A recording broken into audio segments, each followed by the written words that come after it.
آمین۔ کیونکہ سیدنا عبداللہ بن مسعود رضی اللہ عنہ سے روایت ہے کہ رسول اللہ صلی اللہ علیہ وسلم نے فرمایا، کیا میں تمہیں اس کی خبر نہ دوں جو آگ پر حرام ہے یا آگ اس پر حرام ہے، ہر اس شخص پر کہ جو قریب، نرم خو اور آسان سہل ہو۔ سبحان اللہ، کتنی خوبصورت روایت ہے کہ جو قریب یعنی لوگوں کے قریب رہنے والا، کہ جب کسی کو کوئی مشکل آئے پیش تو وہ اس شخص کو یاد کرے کہ اتنا قریب وہ شخص آپ کے ذہن میں، آپ کے دل کے اتنا پاس ہو کہ جب آپ کو کوئی مشکل آئے تو آپ کو فوراً وہ آپ کو بہت قریب لگے، اور نرم خو اتنا کہ آپ اس سے آسانی سے بات کر سکیں، اور آسان اور سہل، اگر کوئی اپنا مسئلہ پیش کرنا چاہتا ہے تو بلا جھجک وہ آپ کے ساتھ بات کر سکے۔ اتنا اچھا انسان کب ہوگا کہ جب وہ سنتوں پر عمل کرنے والا ہوگا۔ تو فرمایا کہ ایسا شخص کہ جس پر آگ حرام ہے یا وہ آگ پر حرام ہے، یعنی دونوں صورتوں میں اس شخص کو آگ نہیں چھوئے گی جس میں یہ والی صفات ہوں گی، یعنی لوگوں کے قریب، پھر نرم خو، اور پھر آسان سہل، کہ جب کوئی غلطی کر دے اور اسے اپنی غلطی کا ازالہ چاہے، یعنی کہے کہ مجھ سے یہ غلطی ہو گئی، فوراً کہہ دے کوئی بات نہیں، کوئی بات نہیں، اللہ تعالیٰ آپ کو معاف کرے۔ اللہ میں بہترین اخلاق کا خوگر بنائے تاکہ ہم امت محمدیہ ہونے کا حق ادا کر سکیں۔ آمین۔ تاکہ نرمی خود بھی اس کریں اور دوسروں پر بھی جو ہے وہ دوسروں کو بھی اس چیز کے بارے میں بتایا جائے کہ نرمی کس قدر بہترین چیز ہے، کیونکہ آپ صلی اللہ علیہ وسلم فرما رہے ہیں کہ نرمی پر اللہ تعالیٰ وہ چیز عطا کر دیتے ہیں کہ جو سختی پر عطا نہیں کرتے۔ اللہ تعالیٰ ہمیں سنتوں کی پیروی کرنے والا، قدم قدم ہمیں عمل کرنے والا اللہ تعالیٰ بنا دے۔ آمین۔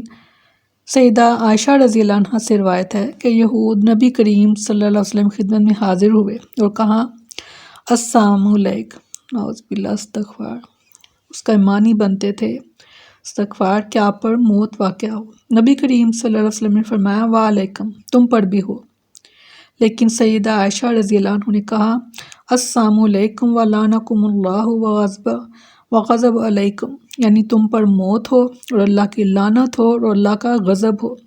تو رسول اللہ صلی اللہ علیہ وسلم نے فرمایا، ٹھہرو اے عائشہ، نرمی اختیار کرو اور سختی اور بد کلامی سے بچو۔ انہوں نے جواب دیا، کیا آپ نے نہیں سنا جو انہوں نے کہا؟ نبی کریم صلی اللہ علیہ وسلم نے فرمایا، کیا تم نے نہیں سنا جو میں نے کہا؟ میں نے ان کی بات انہی پر لوٹا دی اور میری بات ان کے بارے میں قبول کی گئی اور ان کی میرے بارے میں قبول نہیں کی گئی۔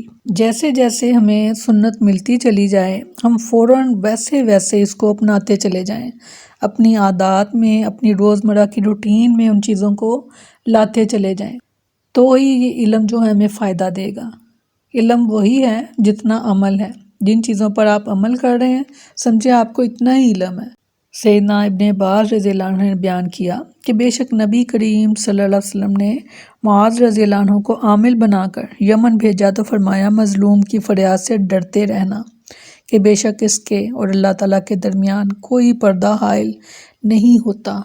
کسی پر کوئی ایسی زیادتی آپ کو تو نہ معلوم ہو کہ آپ نے کسی کے اوپر زیادتی کر دی، مگر وہ زیادتی ہو گئی، تو وہ یہاں پر پیغام یہ دیا جا رہا ہے کہ زیادتی کرنے سے بچو، کیونکہ جو مظلوم کی جو دعا ہے اللہ تعالیٰ اور عرش کے درمیان کوئی چیز نہیں روکتی اس کو عرش پر پہنچنے سے۔ ایک والد کی بد دعا ہے اور ایک مظلوم کی، ان دونوں چیزوں سے بچنے کی کوشش کرنی ہے۔ انشاءاللہ اس چیز پر عمل کرنا ہے کہ کسی کا دل اس طرح نہ دکھ جائے کہ ہمارے بارے میں کوئی بدفعال کوئی منہ سے نکال دے اور ہمیں پتہ بھی نہ ہو۔ کوشش کیا کریں اپنے اخلاق کو اتنا اچھا اور بہترین کر لیں کہ ایک ایک قدم پھونک پھونک کر رکھا جائے۔ اللہ تعالیٰ میں توفیق دیں، اللہ ہماری مدد کریں، کیونکہ اس کی مدد کے بغیر ہم یہ کر نہیں سکتے۔ آمین ثم آمین۔ سیدنا ابو ہریرہ رضی اللہ عنہ سے روایت ہے کہ رسول اللہ صلی اللہ علیہ وسلم نے فرمایا، جس نے اپنے کسی بھائی پر ظلم کیا ہو تو اسے چاہیے کہ اسے دنیا میں ہی معاف کروا لے، کیونکہ وہاں درہم اور دینار نہ ہوں گے۔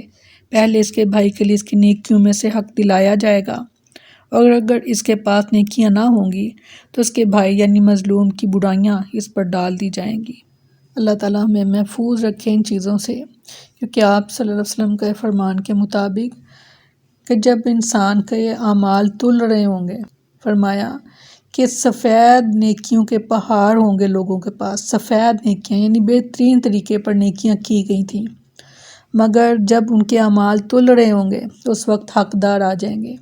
کوئی کہے گا کہ اللہ تعالیٰ اس نے مجھ پر زیادتی کی تھی، کوئی کہے گا اللہ تعالیٰ اس نے مجھے مارا تھا، کوئی کہے گا اللہ تعالیٰ اس نے مجھ سے کوئی چیز چھین لی تھی، یہاں تک اللہ تعالیٰ فرمائیں گے فرشتوں سے کہ اس کی نیکیاں لے کر تو حقداروں کو دے دو، کیونکہ ابھی ہم نے جو ایک روایت پڑھی ہے اس میں آپ صلی اللہ علیہ وسلم فرمایا کہ وہاں درہم اور دینار نہ ہوں گے، وہاں تو لباس نہیں ہوگا جسم پر، تو درہم اور دینار تو بہت دور کی بات ہے، تو اعمال ہی ہوں گے انسان کے اچھے یا برے۔